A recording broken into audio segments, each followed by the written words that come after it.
And in the middle are the innocent people, whether they're Russians or Ukrainians. There are a lot of Russians that live in Ukraine. It's not that all the Russians live in Russia, all the Ukrainians live in Ukraine. There are a lot of Russians that live in Ukraine. There's a lot of mixed marriages, Ukrainian-Russian marriages, right? So these are the people that really suffer and lose. The people that win are the people that are fighting the battle. One is going to win, one is going to lose, or they both lose. But the people, all the people lose, whether they're Russians or Ukrainians. It doesn't matter, because they're the ones that are caught in the middle of this terrible battle. So therefore, you want to be a loser, be in the middle of a war, you're going to be a loser. You might be a good person, you might be a bad person, but you're going to get hurt. And that's what's happening today. So Prabhupada says, first of all, I go to heaven and others will rot. This is not Vaishnava philosophy. Vaishnava philosophy is, I may rot in hell, but others may be delivered. That's Vaishnava philosophy. Patitanam pavanebhyo Vaishnavebhyo namo namaha. A Vaishnava is meant to help all the fallen souls, just like a very good example, Lord Jesus Christ. According to Christian idea, he took all the sins of all people and he sacrificed his life. Very good example. Similarly, Haridas Thakur also, and Nityananda Prabhu also. The Vaishnava is always eager how to deliver all these fallen souls rotting in the hell of Maya. Therefore, it is recommended, Syan Mahat Sevaya, you must associate with highly elevated devotees. Then you will learn this spiritual nature of wanting to do good always. It's called para upakar in Sanskrit. Always doing good to others, right? Even at our own expense. Right? You have to take shelter of a Mahat, a great devotee. Mahat means Mahatma or Vaishnava. So Mahatma Sudurlabha. It's very rare to meet a Mahatma. The Mahatma is described in Bhagavad Gita. Bahunam janmanamante jnanavamam prapadyante vasudeva savamiti sa Mahatma Sudurlabha. A Mahatma is someone who, after many lifetimes of seeking what is the truth, comes to the conclusion, Vasudeva Sarvamiti, Krishna, you are everything for me. Such a person is very rare, and is called a Mahatma, a great soul, who is very liberal. He or she does not discriminate on the basis of the body or race or anything like that. They see everybody as the potential servant of Krishna, and they help everyone, no matter what their condition is in life, to hear about Krishna, have Krishna prasadam, engage in Krishna service, chant for Krishna, dance for Krishna, and in every way become Krishna conscious. That is the solution to all problems of life. So, therefore it says, there are many Mahatmas, but one who has understood Vasudeva, Krishna, is the cause of all causes. That Ishvara Parama Krishna Satchitananda Vigraha Nadiraja Govinda Sarvakarana Karanam. Ishvara Parama Krishna. Krishna is the supreme personality of Godhead, the controller of everything. Satchitananda Vigraha. And he has a transcendental body made of Sat, eternity, Chit, complete knowledge, and Ananda, transcendental bliss. This is what the Mayavadis are missing. They don't have the Ananda. But in Krishna consciousness, pure Krishna consciousness, one achieves Ananda, transcendental bliss, continually and always increasing. So, it says, someone who is understanding this verse, this is the first verse of the Ishopanishad, Ishvara Paramakrishna, the Brahma Samhita, Ishvara Paramakrishna Satchitananda Vigraha. Anadir Adir Govinda. He is never born and he never dies. And his name is Govinda, the protector of cows, brahmanas, and all of humankind. All living entities. So that's his let's see, favorite name.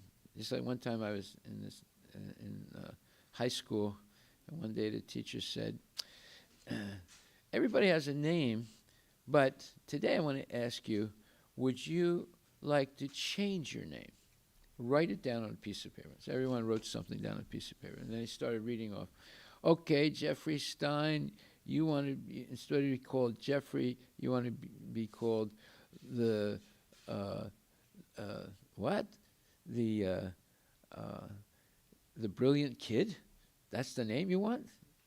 He said, yes, sir.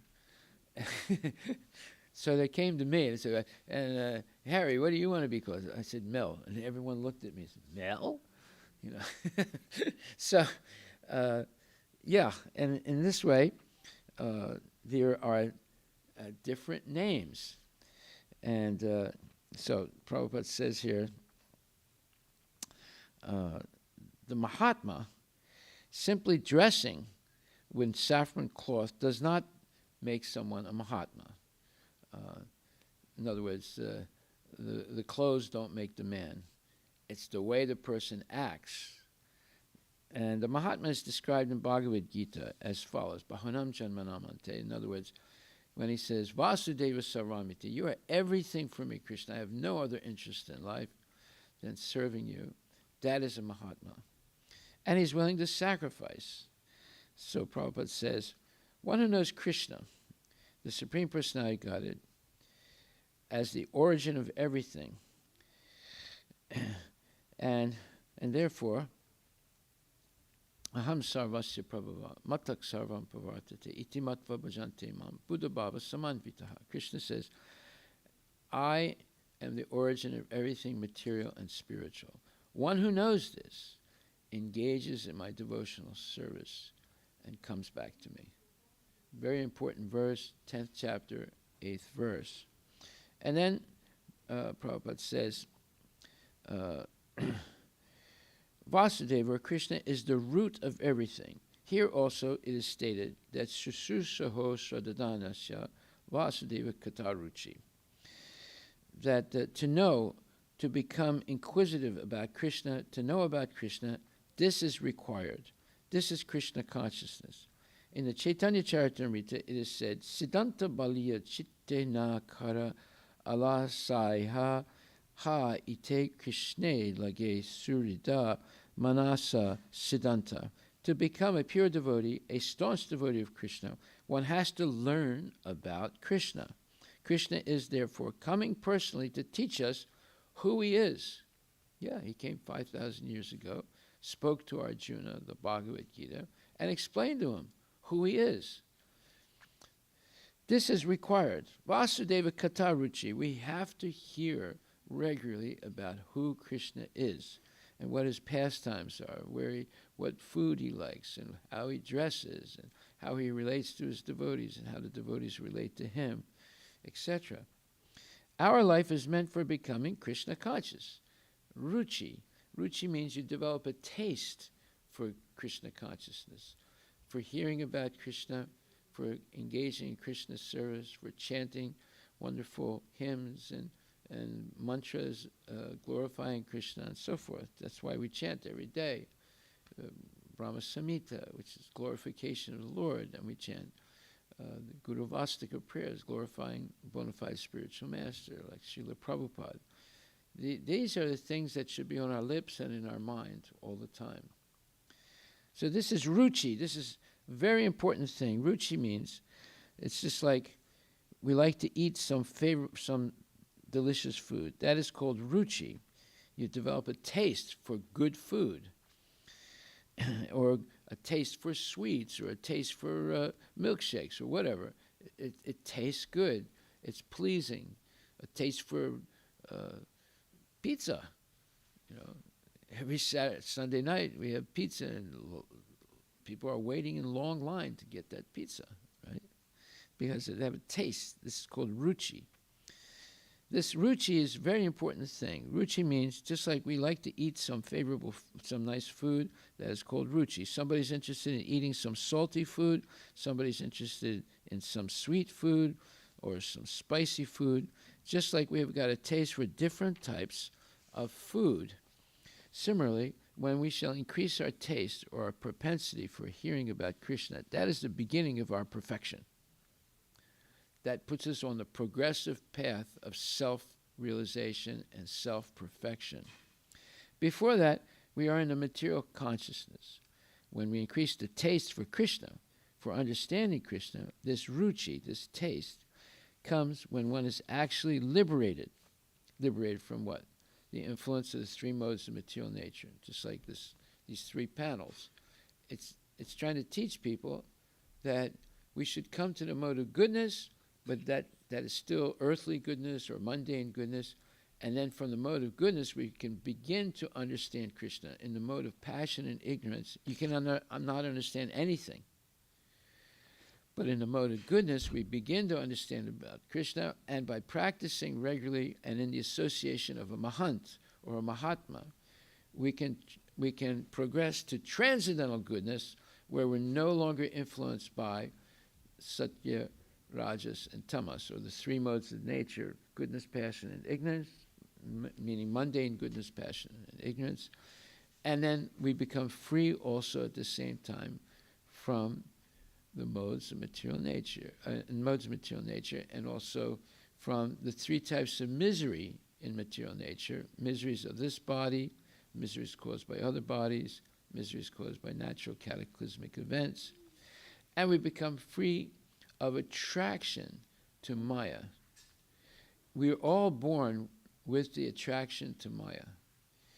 And it especially happens at puberty, when the unfinished desires of our previous life become awakened in our mind, and we become attracted to things we don't even understand. It's a mysterious thing. We don't even understand why we're attracted to certain things, but we become attracted to certain things, and all those unfinished desires from previous life sort of overwhelm us, and all of a sudden we start drifting away from our family or our culture, and we develop this culture that we were desiring in the previous life, right?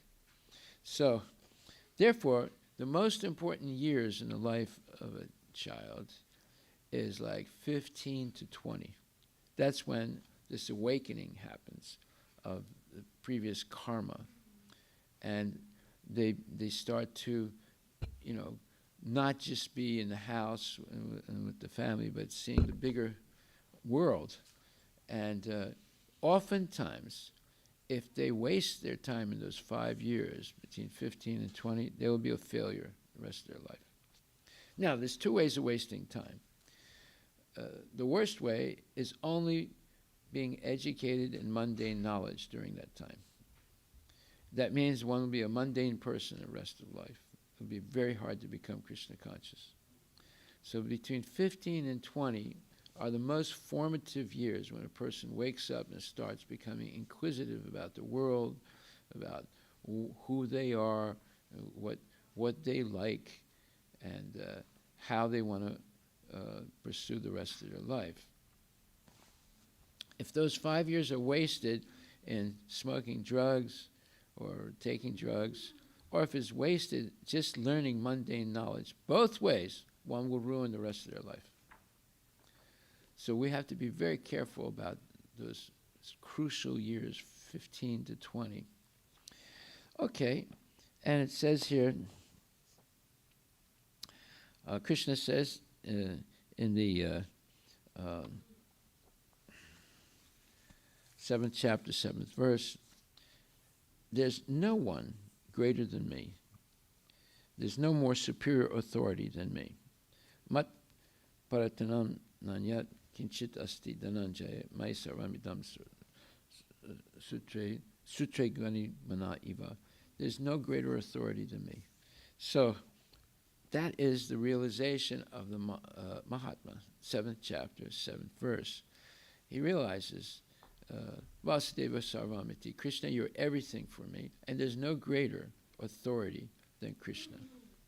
So at that point, when we have faith in this explanation of Krishna, Arjuna, after hearing Bhagavad Gita, he said, Sarvam itadritam manye yanman vadasi Keshava. He said, Krishna, whatever you have told me, I believe it 100%. I have no doubts now. So it's the 10th chapter, 14th, it's the 10th chapter, 14th verse. My dear Krishna, whatever you are saying, I accept in toto, word for word. Prabhupada says, this is required. Now that I give up this portion, I give up that portion, whatever is my purpose. Just like sometimes the politicians, scholars, they also try to understand Bhagavad Gita. Because Bhagavad Gita is a very authoritative book, they want to exploit it. They do not understand what is Bhagavad Gita. Otherwise, they would have preached Krishna consciousness. Because what is Bhagavad Gita? Bhagavad Gita is Krishna. Krishna, the Supreme Personality of Godhead. That is to be taught. That is to be understood. That is Bhagavad Gita. Not that keeping Bhagavad Gita in the front, but progressing your agenda, piggybacking on the Bhagavad Gita. And just like Gandhi, he wrote a commentary to Bhagavad Gita, and in that commentary he said, Bhagavad Gita is all about peace. What? It's all about fighting. There's a war, right? But it's a holy war. It's not a Russia-Ukraine war about Russia wants to impose its culture on Ukraine, or Ukraine wants to impose its culture on Russia. It's about it's about sense gratification. They want to impose their type of sense gratification. So the Russians have their songs, Ukrainians have their songs. The Russians have their poetry, Ukrainians have their poetry. Russians have their food, Ukrainians have their food. They want to impose their culture on somebody else. That's why there are wars. However, it says, and just like the same way, politicians and philosophers, they will write a commentary on Bhagavad Gita, not to explain Bhagavad Gita as it is, but to progress their agenda by using Bhagavad Gita and giving a misinterpretation of it, just like Gandhi did. So, therefore it says, I will become a great politician and great scholar and give my own opinion by piggybacking on the Bhagavad Gita.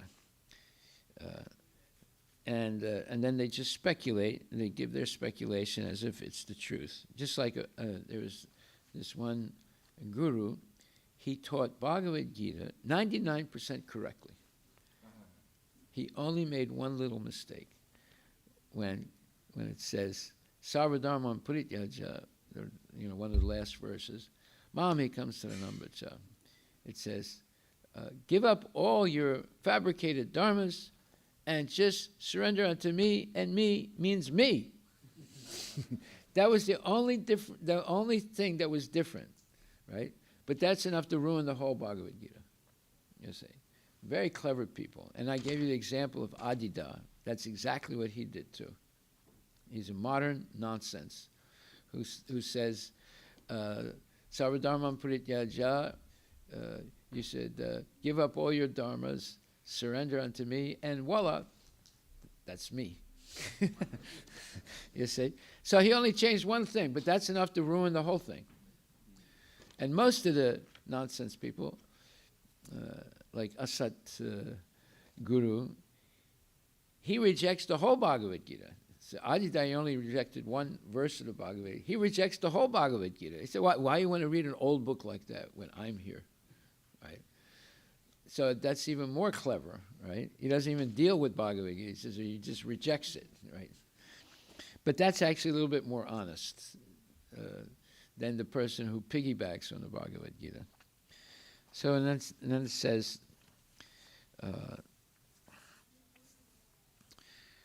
he says, whatever your opinion is, we don't care about it. We don't care for all these nonsense people who give their own opinion as if Krishna left something to be opined by another rascal. In other words, Krishna forgot something or left something so someone else can explain it. We don't need their explanation because it's only going to be speculation. And Krishna answered all the questions.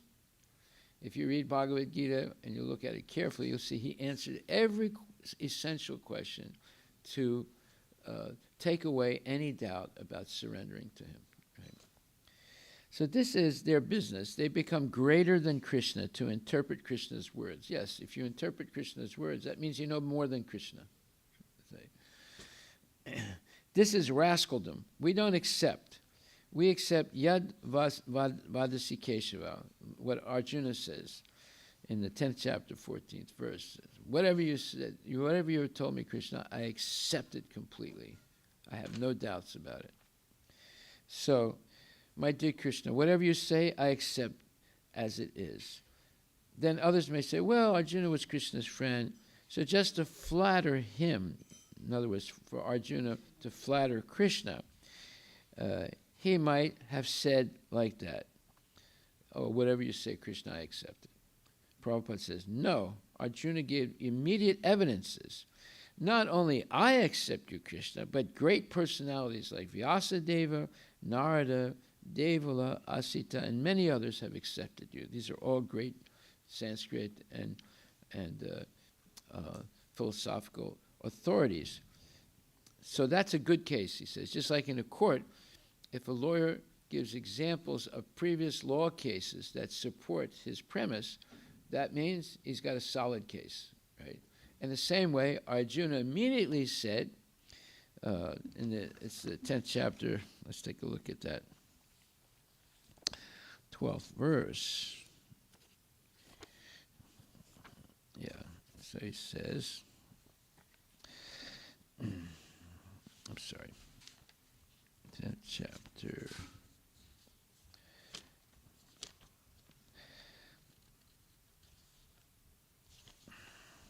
Yeah. Arjuna said, Param Brahma, Param Dhamma, Pavitram, Paramam Bhavam, Purusham Sasvatam Divyam, Adi Devam, Ajam Vibhu, Ahustvam Rishaya Sarver, Devarsir Naradastata, Asito Devalo Vyasa, Swayam Chaiva Bravisime. He says, Arjuna said, you, Krishna, are the Supreme Personality of Godhead, the ultimate abode, the purest, the absolute truth. You are the eternal, transcendental, original person, the unborn, the greatest. All the great sages such as Narada, Asita, Devala, and Vyasa confirm this truth about you, and now you yourself are declaring it to me. So, Arjuna says Krishna is the Supreme Personality of Godhead. These great sages, the greatest sages in history of the Vedas, Vyasa, Narada, Asita, Devala, and now he said, and then you're saying it to me now. So that's 3 validations, right? So then Arjuna says, Sarva mitad ritam manye yanvan vadasi keshava nahite bhagavan vyaktim vidur deva nadanava. He says, oh Krishna, I totally accept this truth. All that you have told me, neither the demigods nor the demons, O Lord, can understand your personality. Neither the demigods? Even the demigods don't understand Krishna properly, right? Just like Indra, he wanted to challenge Krishna. He didn't believe that Krishna appearing as this baby or this little child could have the power of Krishna, because when you're born, you don't have the power that you have when you're an adult. So he got bewildered. He said, what, this little pipsqueak is the Supreme Personality? I'm going to play a trick on him. Let's see if he's actually God or not. So he steals all of Krishna's cows, and he takes them away, very far away, and hides them in a cave that's very, very far away. And he comes back immediately, and when he comes back, they're still there. And he gets confused. And then he said, wait a minute, how am I confused? I'm the creator, I'm the secondary creator of the whole universe, and now I'm confused. Then only one person could do that to me. That's Krishna, the Supreme Personality of Godhead. But he's appearing as a little child. Then he must have the same power as In other words, it's called ekarasa. Ekarasa means it doesn't matter whether Krishna appears as a baby or a child, he still has all the potency as his Shamsundar form, the three-bending form, Tribhanga, holding the flute, and as the origin of everything, material and spiritual. So even he appears as a little child, he still has that overpowering potency. He's not diminished in any way. Like a human being, when they're born, they don't have a lot of power. They're still dependent on their mother, and they need to be fed, and they have to grow up, and it can take a long time. It can take, 15, 16, 18, 20 years. But Krishna, even if he appears like a little baby in the lap of Mother Yasoda, he still has the full power of Bhagavan. Okay, so therefore, Arjuna says, Yanman Vadasti Keshava, whatever you have said, whatever you told me, I accept it as the truth. And Prabhupada says in the purport, Arjuna herein confirms that persons of faithless and demoniac nature cannot understand Krishna. So that eliminates what? More than 99% of the people today, because they're eating meat, they're gambling, they're engaging in illicit sex, they're having intoxication, and they're not interested in Krishna. They're interested in flipping houses and becoming a millionaire, or they want to buy bitcoins, or they want to learn about the stock market, and they're taking so many courses, or they want to know how they can order the universe. That's a higher grade nonsense. They take courses on how they can order the universe. I want this. This is all nonsense, right? But people love nonsense. And one time there was a man who set up a little tent. He had a little sign, imitation dog, pachas paisa. 50 cents to see, come into my little tent and see me imitate a dog. So there was a long line of people, and the person would put 50 cents in the little box, and he'd walk in, and the man would go, ruff, ruff, ruff, ruff. And they'd come out laughing, holding their gut, just laughing, And then some guy saw this. That's always happens in India. Whenever somebody comes up with a novel idea, then immediately 50 other people imitate him, right? So the other guy sees this. He makes the same type of tent, has a little sign, real dog. And nobody went there. They were all interested in the imitation dog, not the real dog, right? So this is what people want. Some phony like Asat Guru or Nityananda comes, talks nonsense. Everyone says, "Ooh, makes a lot of sense," right? He's the present avatar or whatever. All the movie stars are going to him. And that means I should go to him too. They're all nonsense. Say, and they're not interested in the real thing. They want the imitation. But here, Arjuna, he wants the real thing. So, and Prabhupada says, Krishna is not known even by the demigods. And what to speak of the so-called scholars in this modern world? By the grace of the Supreme Lord, Arjuna has understood that the supreme truth is Krishna, and that he is the perfect one. One should therefore follow the path of Arjuna. He received the authority of Bhagavad Gita, as described in the 4th chapter, the parampara system of disciplic succession for understanding of Bhagavad Gita was lost, and therefore Krishna reestablished that disciplic succession with Arjuna, because he considered Arjuna his intimate friend and a great devotee. Therefore, as stated in our introduction to the Gita Upanishad or Bhagavad Gita should be understood in the parampara system. That means the disciplic succession coming originally from Krishna to Brahma, to Narada, to Vyasa, to Madhvacharya, to Lord Chaitanya, and then coming down today to Prabhupada. This is the Brahma, Madhva, Gaudiya, Vaishnava lineage. Then there is the Sri Vaishnava lineage. Then there's the Nimbarka lineage. There's the Vishnu Swami lineage. There are 4 authentic Vaishnava lineages. They all come originally from Krishna, or in his expansion as Narayana, or from Lakshmi Devi, or from Rudra, or Shiva. They're all devotees. They all say the same thing, that Krishna is the Supreme Personality of Godhead. So, therefore, parampara, or this disciplic succession, was lost 5,000 years ago. So Krishna chose Arjuna to rejuvenate it. The acceptance by Arjuna of all that Krishna says should be emulated. It should be imitated by, we should follow the same principle. Then we can understand the essence of Bhagavad Gita, and then only can we understand that Krishna is the Supreme Personality of Godhead. So, it doesn't matter, Krishna is not visible today. Well, he is in the form of the deity, but let's say he's not walking and talking like he was 5,000 years ago. But if we read Bhagavad Gita and come to the same conclusion as Arjuna, that means we have understood Krishna, and now we're going to engage in his service for the rest of our life. So Arjuna is the number one authority on Bhagavad Gita, and therefore if we come to the same conclusion as Arjuna, so Arjuna says near the end of the Bhagavad Gita, he says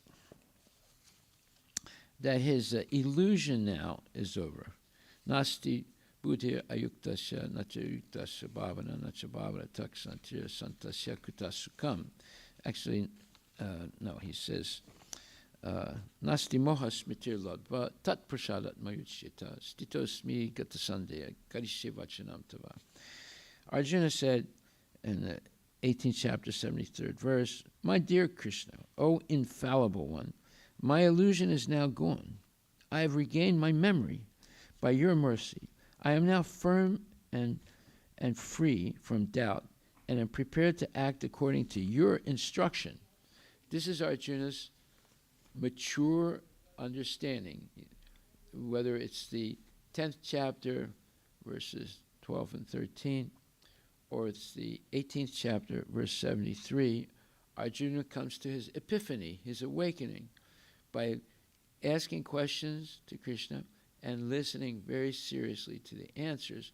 All his doubts were dissipated, and he became convinced that Krishna is the Supreme Personality of Godhead, because there was validation of it by previous great sages, by Krishna himself, and by Arjuna's personal contact with Krishna and seeing him and hearing him. He also became convinced that Krishna is the Supreme Personality of Godhead, therefore I should surrender to him. This is a real Mahatma, great liberal soul. And when you surrender to him, what is the specific quality of those who are surrendered to the Lord? Well, this is explained. Ya idam paramam guyam mad bhaktesu abhidasyati bhaktim mai param kritva mam evaisasi asamsaya. For one who explains this Bhagavad Gita, which is considered the supreme secret, the Raja Guhya of all Vedic knowledge, to others, pure devotional service is guaranteed, and at the end, he will come back to me. So, it's in the purport to this 1868 verse. It says, generally it is advised that Bhagavad Gita be discussed amongst the devotees only, for those who are not devotees will understand neither Krishna nor Bhagavad Gita. Those who do not accept Krishna as he is, and Bhagavad Gita as it is, should not try to explain Bhagavad Gita whimsically and become offenders. Bhagavad Gita should be explained to persons who are ready to accept Krishna as the Supreme Personality of Godhead. It is a subject matter for the devotees only and not for philosophical speculators. Anyone, however, who tries sincerely to present Bhagavad Gita as it is, will advance in devotional activities and reach the pure devotional state of life. As a result, of such pure devotion, he is sure to go back home, back to Godhead. And then it says, Nachatasman manushi su kaschit me priya kritama bhavita nachame tasmad anya priyataro bhuvi. There is no servant, Krishna says, in this world more dear to me than he. Who is he or she? The one who explains Bhagavad Gita to others. Right? Nor will there ever be one more dear. Now, someone might say, whoa, this, you're saying, the only devotees can understand, no one else can understand, and it should only be spoken to devotees, not everybody else. That sounds like it's so exclusive, like it's only for some, high-level people, and everybody else are excluded. Well, that's not a fact. And this is explained by Prabhupada in depth in this lecture. I'm not going to read the whole thing because it's very long, but the main core of it is near the end, where Prabhupada says,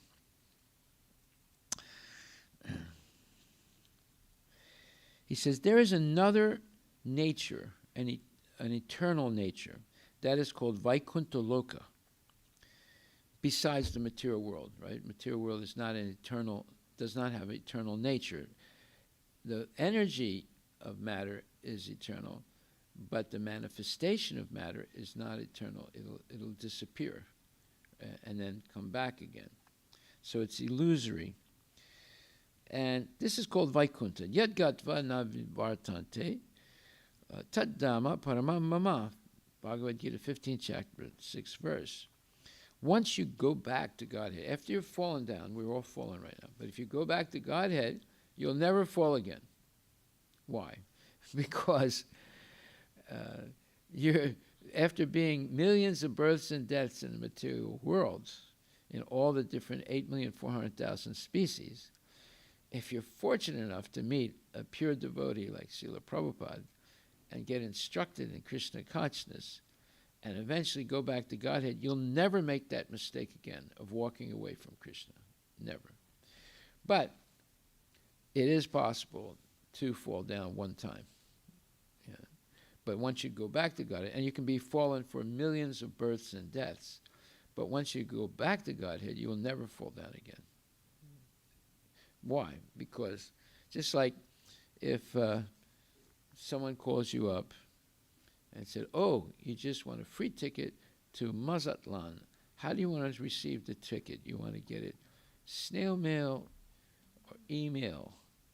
And you say, well, send it to me by email. I said, okay.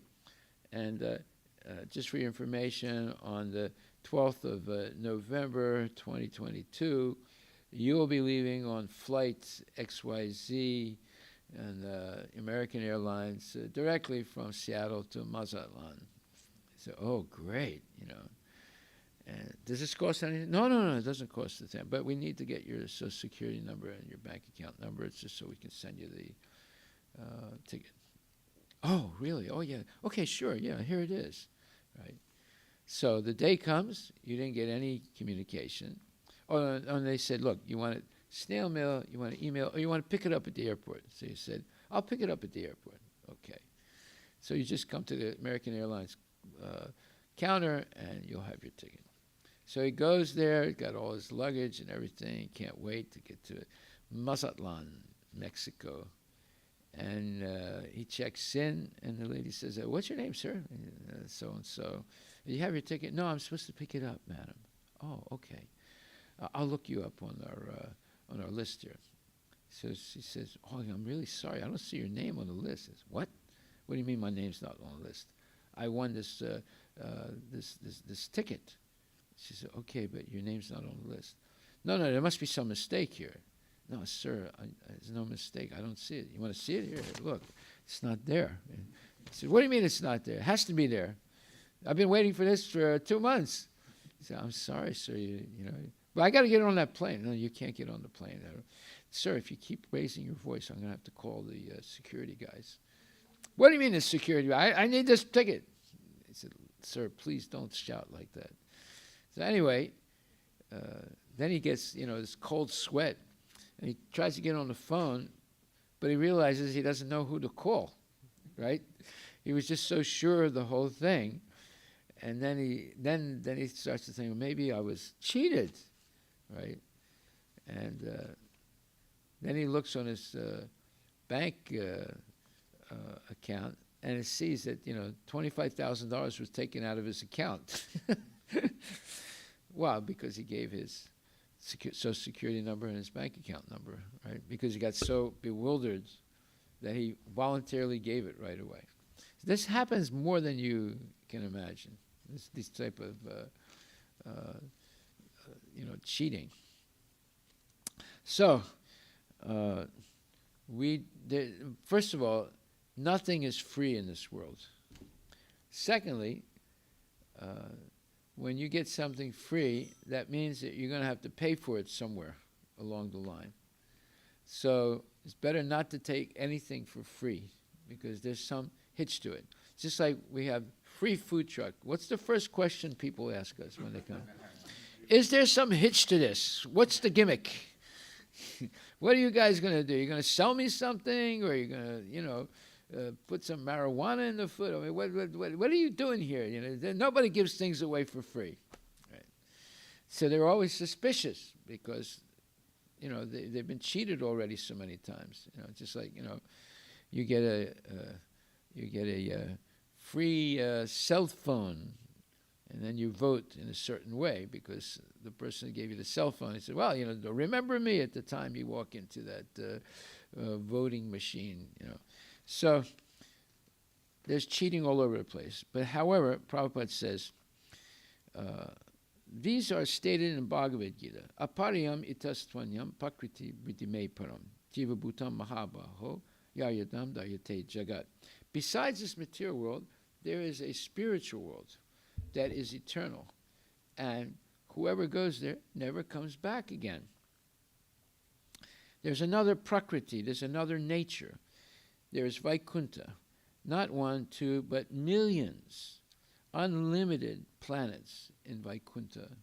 And then there's Goloka, which is even bigger than Vaikuntha, right? Again, unlimited number of planets and expansions of Narayana, and in Vaikuntha, unlimited expansions of Narayana. And in the spiritual, in Goloka, there's Krishna, and there's Yasoda, Mai, and there's Nanda Maharaj, and there are the Surabi cows, and there are the gopis.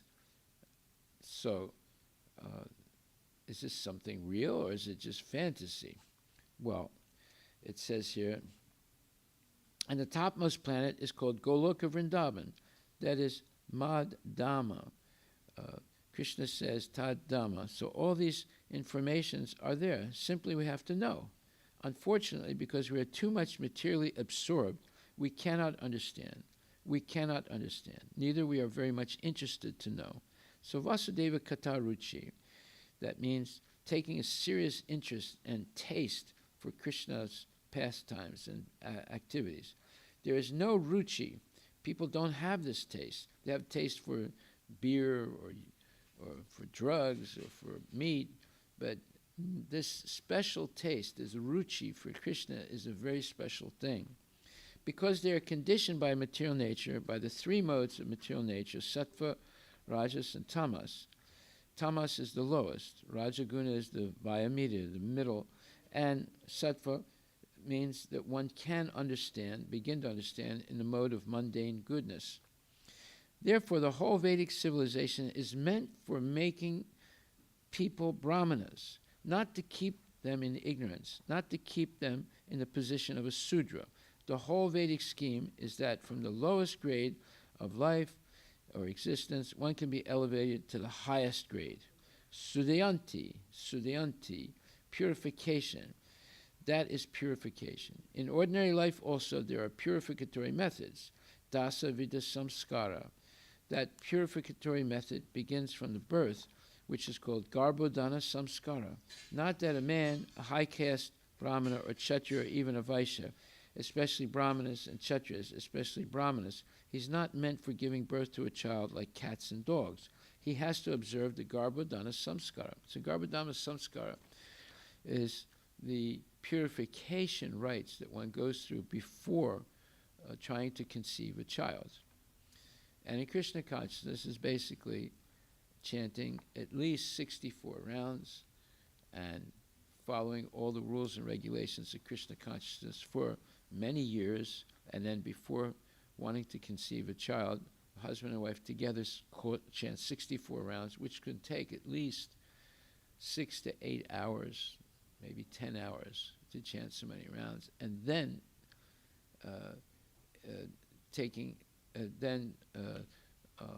trying to conceive a child in that purified state of mind, not in a state of passion and lust, because then one will not get the quality child.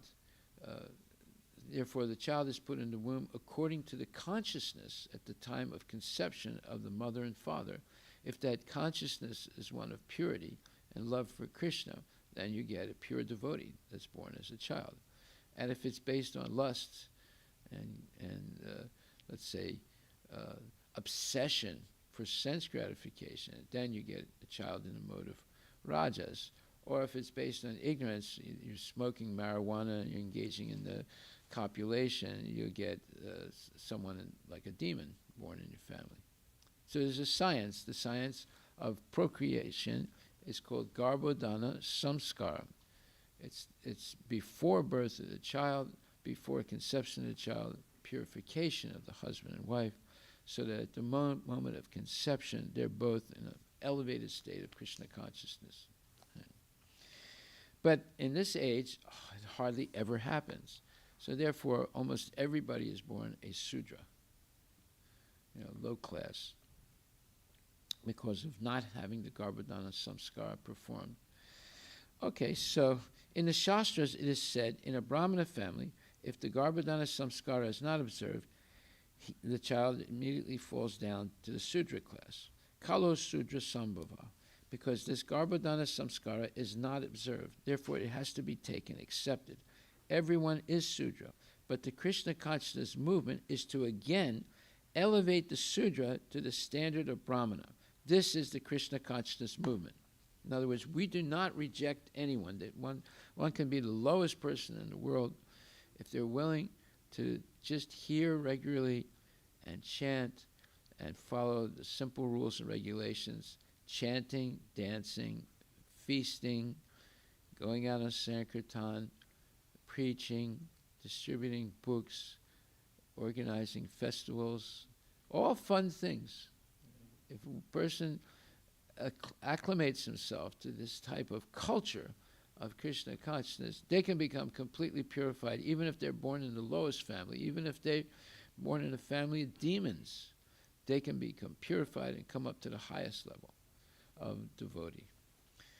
And no one is rejected, even the lowest person. And the lowest people, I used to go to People's Park in Berkeley. That's where you see the lowest of the lowest. Or in the lower Manhattan, in the village in Manhattan, you'd find the lowest people. I remember going there in 1968. I had never seen two men kissing each other, right? I didn't even think that existed. And I saw it for the first time at Tompkins Square in 1968, two men kissing each other. And I was just confused. I couldn't understand what's going on, right? So, and then most people were taking LSD, and there was all kinds of, things going on there that was just degraded. That's where Prabhupada started the movement, in Tompkins Square. So I happened to go there, but I was too drugged up to understand what was going on. I did see the Matchless Gift store. I looked inside, and I thought there were a bunch of Buddhists, and I just walked away. Fortunately, Krishna consciousness caught up with me a couple years later in Paris. But Prabhupada started the movement in the lowest place in the United States, Tompkins Square, where all kinds of perversion was going on at that time. And he started making devotees from the people. Most of the devotees, the first devotees that were made, they were all homosexuals. At least, there's about 6 to 8 devotees that are like the first initiated devotees They were almost all homosexuals, but he purified them. So no one is excluded. We don't have any prejudice against anybody. Doesn't matter color or race, whatever. If they're willing to listen and then take prasadam and associate with devotees, they can all be elevated to the highest position of a Vaishnava. Now, this is not accepted by traditional Hinduism. It's not accepted even by most of the Sri Vaishnavas. And Shaivites also. There was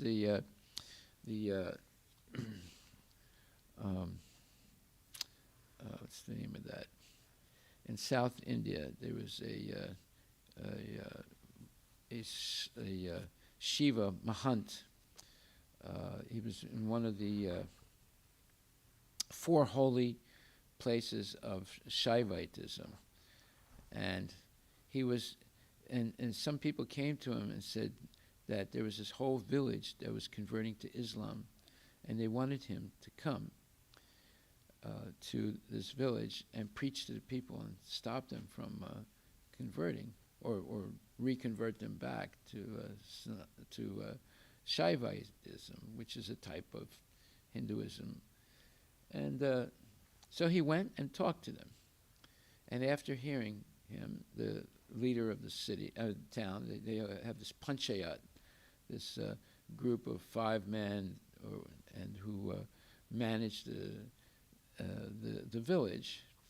And the leader, panchayat member, he said, "Sir," he said, "we listen to you. We thank you very much for coming, but we have one request. If you can make us all brahmanas, we will convert back to Hinduism." And the Sankaracharya, so you have these 4 most holy temples. Huh? Yeah. And he did not answer him. He just got up and walked out. In other words, he ignored them completely. In other words, for him, it was unthinkable that they could become brahmanas. This is what's ruining Hinduism today, this type of fanaticism. Right? But that's not Krishna consciousness. Krishna consciousness, anyone from any position can be elevated to become a Vaishnava. First Brahmana, and then further purification to become a pure Vaishnava. So, I'll stop right there. It's getting late. Are there any questions? This is what we're supposed to do as devotees.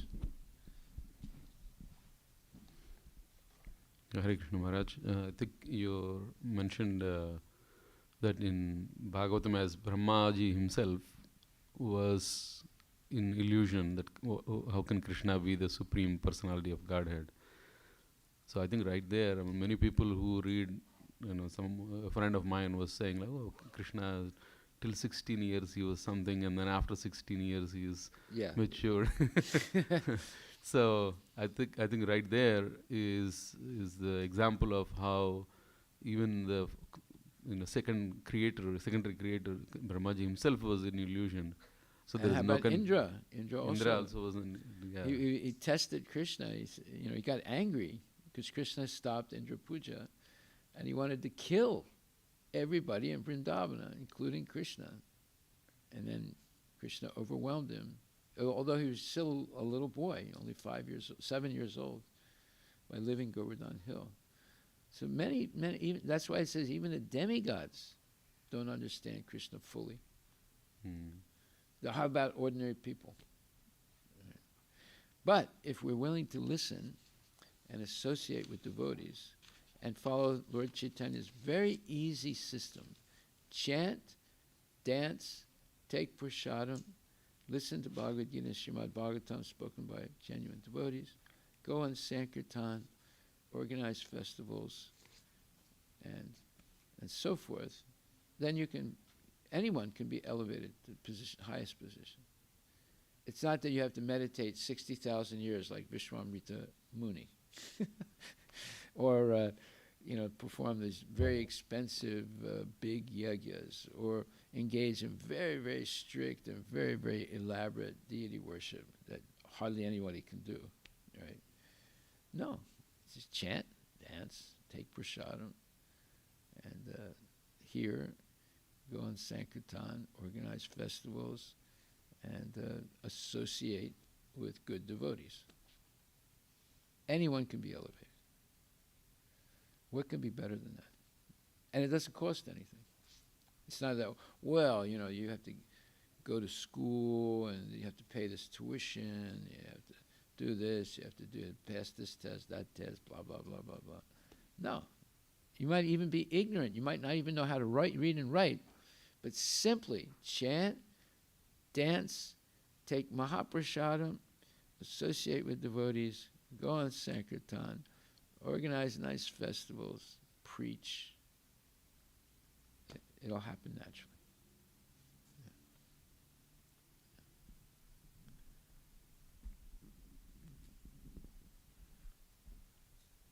Hare Krishna Maharaj.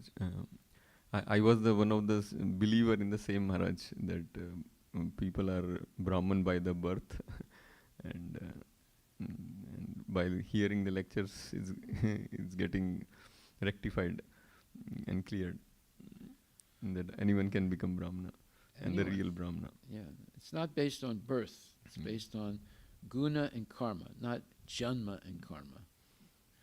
So if you have the guna of a Brahmana, it doesn't matter you're born in a Malecha family or a Yavana family or a Sudra family, you can become. Yeah. I have one question. And then Brahmana is not the end. Then you have to go higher. You have to become a pure Vaishnava. Then you're free. Yeah. Brahmana is also somewhat conditioned, but pure Vaishnava is completely unconditioned. Hare Krishna. Maharaj, I have one question.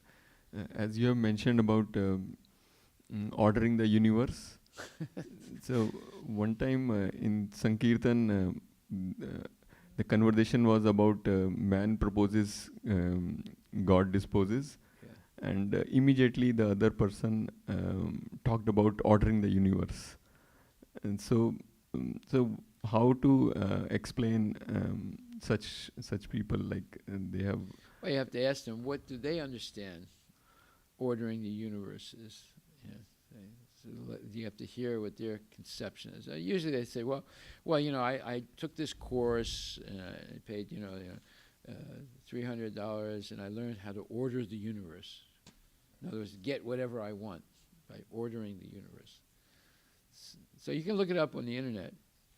There's different explanations of what it is, but it's basically, saying, first of all, they don't say ordering Krishna or ordering the demigods. They say ordering the universe. It's like complete Mayavad philosophy. And basically you can get what you want by asking for it or ordering it. Just like, you make an order with Amazon, right? And all of a sudden you get this thing that you wanted. You have to pay for it. But this way, they're ordering the universe. You don't have to pay anything. You just order the universe. All crazy ideas. So how to explain them, like in at least at some level, at least some high level? No, it's very easy. Okay, you're ordering the universe. Can you order the universe not to get old, not to get sick, and not to die? No. Do you know anybody that ordered the universe that none of these things would happen to them? Okay. No. So what good is your ordering the universe? It's nonsense. Haribol. Thank you, Maharaj. Sorry. So, I just wanted to give a second thought. So, universe is again Krishna's form only, right? So it's a universal form of Krishna. Well, the Virat Rupa encompasses the whole material creation, yes. Yeah, so it's a universal form. So it's another form of Krishna, right? So ultimately, I don't want to go that into Mayavadi philosophy, but just somebody, if want to think about this way, is like they are indirectly praying for something. So Krishna's No, but one that's, form no, wait a minute. That's to co- get it's, something. It's the antithesis of Krishna consciousness. You don't order God, I want this. Yeah, but you cannot Right. order to That- personal form also, like so. You cannot order to anybody. No, but the whole idea is nonsense. It's we should follow John Kennedy. He said, do not ask what your country can do for you, but ask what I can do for the country. So don't ask Krishna, I want this, I want that. Tell Krishna that I want to serve you. Right? I don't want anything in return. That's called pure devotional service. Hare Krishna Maharaj. This question again with Brahma. See, Brahma actually made severe tapas in Brahma Samhiti. We read that he took severe what? tapas for Tapasya, yeah. tapasya Austerity. for austerity for so many years. Why Brahma got bewildered? If Now, first of all, you have to understand something. The position of Brahma is titular. Titular means it's a title. Just like President of the United States is a title, right? Now, right now we have a president. A couple of years ago, there was another person who was president. And then a few years before that, there was another person that was president. So it's the same with the position of Brahma. It's not always the same person. It can be different persons in different ages. You understand? So sometimes someone is a Brahma who may make mistakes. And other times, it could be Krishna himself that takes the position of Brahma. Or it could be a person who doesn't make mistakes. Okay? So there are different ages, right? We don't just live right now. There's Satya Yuga, there's Treta Yuga, Dwapara Yuga, Kali Yuga. You know, and it's like 4,300,000 years for those four ages. There can be different Brahmas in that period. Okay, Maharaj. Actually, I just want to, this is not a question, but just want to share some message. Well, not that there are different Brahmas, but there are many universes, not just one universe. So the other universes are more complicated than this universe. So when Brahma went to see Krishna in Dwarka, when he knocked on the door, Krishna's guards said, "Who is it?" He said, "Brahma." He said, "Which one?" He got shocked. What do you mean, which one? So when he went inside into the grand hall where Krishna was sitting, he saw that there were like thousands of other Brahmas. And Brahmas not just with 4 heads like him. There were some Brahmas with 1,000 heads. That means there are much more complicated universes, right? Where Brahma has to have 1,000 heads. There's not just one Brahma, right? It's a titular position. And it's not just one universe. There's millions of universes, right? With unfathomable number of living entities. And everywhere, Krishna is present as Paramatma in the heart of all those living entities in all those different universes. See? So you have to expand your consciousness to be able to, digest all this information. So so Brahma with 4 heads, he became really humble. He suddenly realized he's not the only Brahma. Yeah. Hare Krishna. Yes. I want to share something, Maharaj. Yeah. You have to walk over here.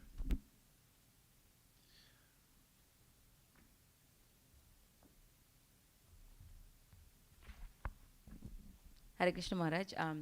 I work at Twitter. Where? Twitter? Twitter. Okay. Yeah. So I think a month ago You're we a had twit. Elon Musk. He came for our all hands. Ah. When you said expand consciousness, I wanted to actually share this in one of the classes. In our all hands, we were talking about company stuff, and all of a sudden he went on a roll talking about his philosophy, and his goal is that he wants to expand human consciousness. And I think the goal is right. I think, but he talked about how he thinks we should be doing that, and it was interesting, like very contradictory to like how we talk about in class. It's like, okay, my goal is to expand human consciousness, And to expand human consciousness, we have to expand the life of humanity. And to expand the life of humanity, we need the world to be more sustainable. And I mean, that makes sense to a certain extent. But for the world to be more sustainable, given all the problems we are having on Earth, that's why we need to expand to Mars. And We have to go to Mars. yeah. Well, Elon, you go first, and let us know if there's any Starbucks there. You know, this crazy man. He's insane. But there's so many people who listen to that. Listen that to that rhetoric. nonsense. Yeah. But like I said, you know, if you have a sign, you know, imitation dog, everyone's wants to see the imitation dog. If you have a sign, real dog, no one's going to come. So thank you for that. It's very interesting, right? You see how they reveal their nonsense. The goal is the same, right? Expand human consciousness, but how you want to do that is entirely his own idea. No, he doesn't. He's not really expanding human consciousness. It's still on the level of bodily identification. He's not on the level of the soul, right? Yeah, we got to leave the Earth because you know the environment has been destroyed here. You know, we have to go live on Mars. What you going to live on Mars, or the Moon? You can't. You can't even stay there for 10 minutes before you die, right? So what kind of nonsense is he talking about? Is he going to go? Let him go first. Let's see what happens. You know, he publicized that. He was looking for volunteers to go to Mars. He got 150,000 people that wrote into him and said, we want to go. And he told them it's only a one-way trip. Means you're all going to die. You see how crazy people are. You know. Now, anyway, thank you for that. That's interesting. Yeah. He likes Mars so much. Probably his next life is preparing for Mars. He's not going to go to Mars. No, in the next life. No, he's not. Even next life, he's not going to go. He's going to go to Narak. Yeah. Okay, we'll stop right there. Sorry. Hare Krishna.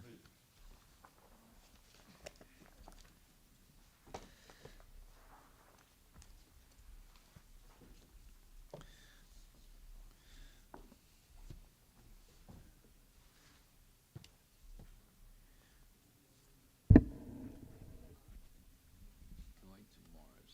Who's going to Mars? Nobody's going to Mars. Crazy people.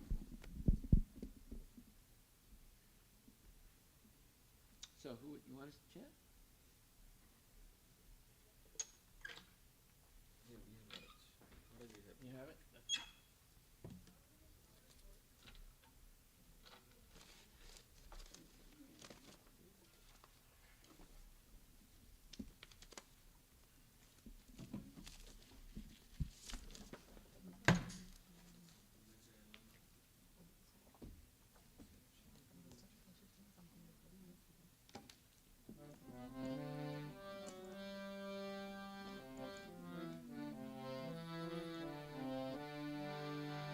Shri Guru Charana Padma Kevala Bhakati Sadma Shri Guru Charana Padma Kevala Bhakati Sarma Bandhu Mui Savadhana Mate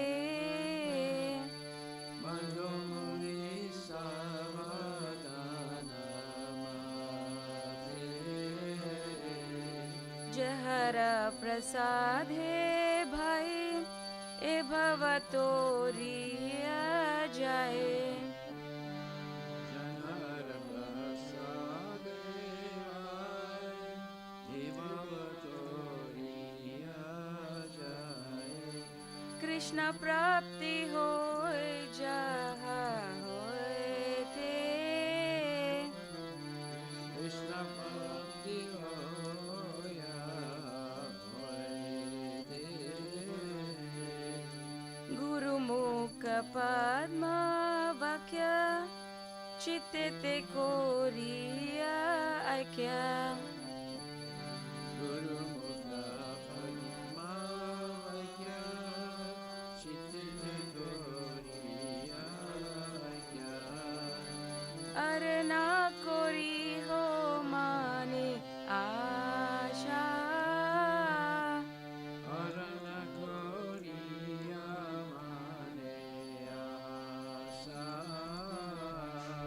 Shri गुरु चराने रति ऐसे उत्तम गति Shri Guru Charane Rati, Aise Udhamagati.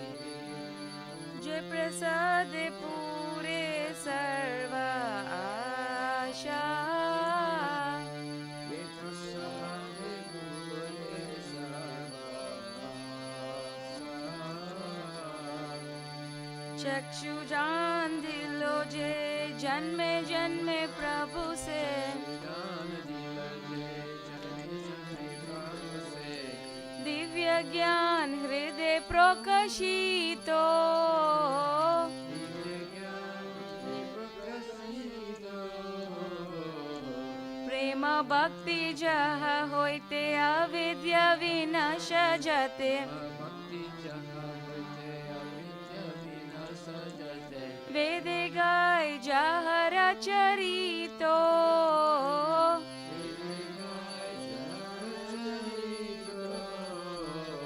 Shri गुरु करुण सिंधु आदम जनार बंधु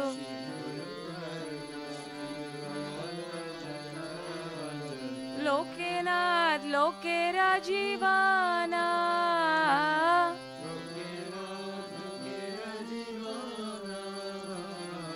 हा प्रभु कोरो दोया देहो मोरे पाद छाया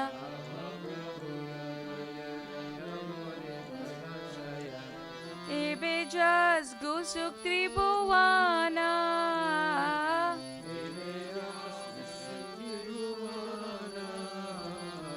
श्रील प्रभुपाद पतित पवना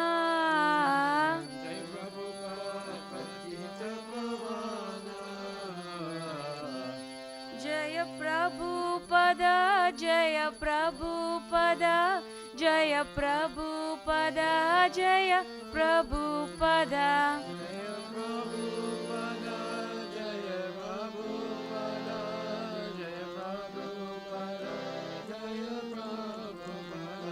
जय प्रभुपद जय प्रभुपद जय प्रभुपद जय प्रभुपद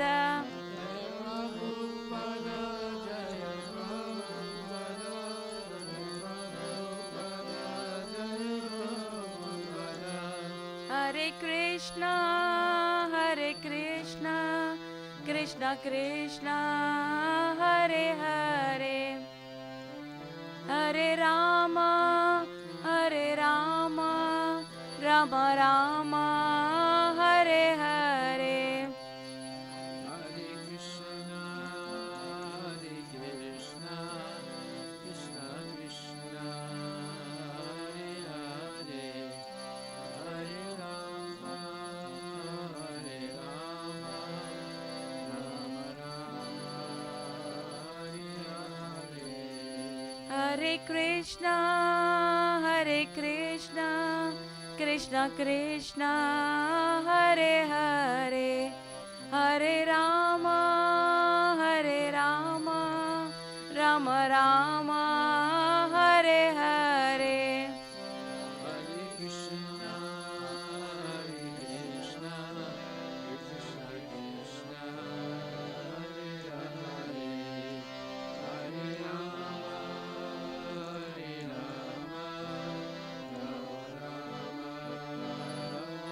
हरे Hare Krishna, Hare Krishna, Krishna Krishna, Hare Hare, Hare Rama, Hare Rama, Rama Rama, Hare Hare.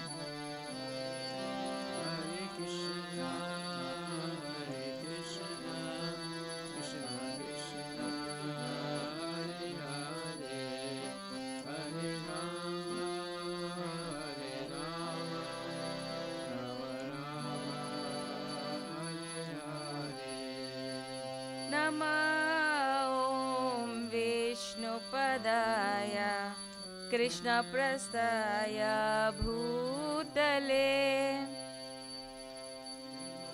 भक्ति Vedanta Swamiti Namine Srimati Bhakti Vedanta Swami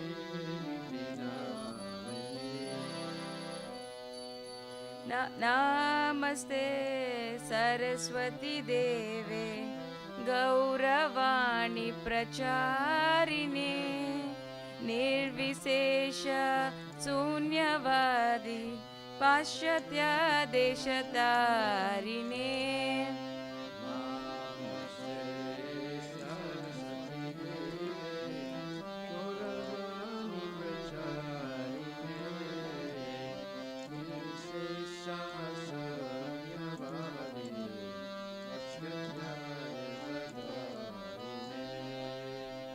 Nitai Gaura Hari Bol, Hari Bol, Hari Bol, Nitai Gaura Hari Bol.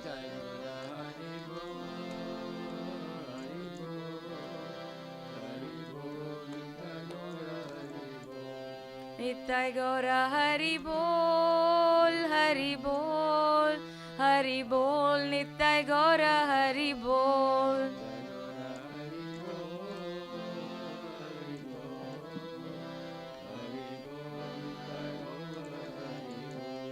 Nitai Gaura Hari Bol, Hari Bol, Hari Bol, Nitai Gaura Hari Bol.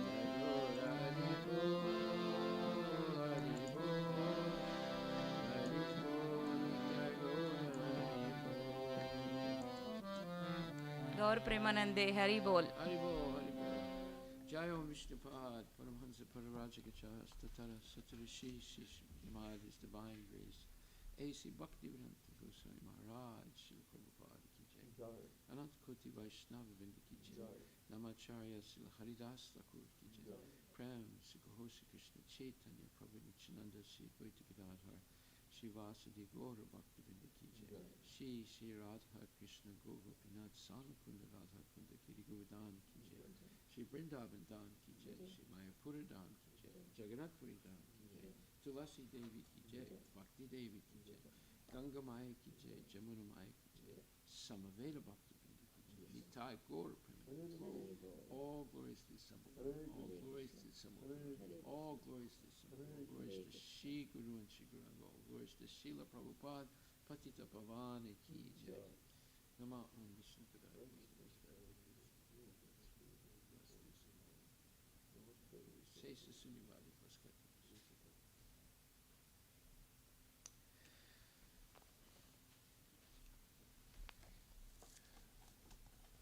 The lotus feet of our spiritual master are the only way by which we can attain the pure devotion. I bow down to his lotus feet in great form. I was very for devotion.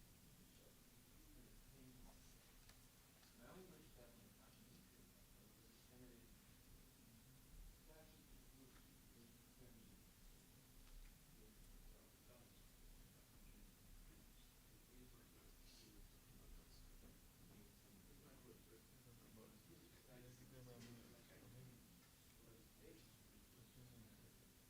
Our spiritual master is the ocean of mercy, the friend of the poor, the Lord and Master of the Guru. O Master, be merciful unto us. Give us the shade of your lotus tree. Fame is spread all over the three worlds. We take the shelter of your lotus feet, O Srila Prabhupada.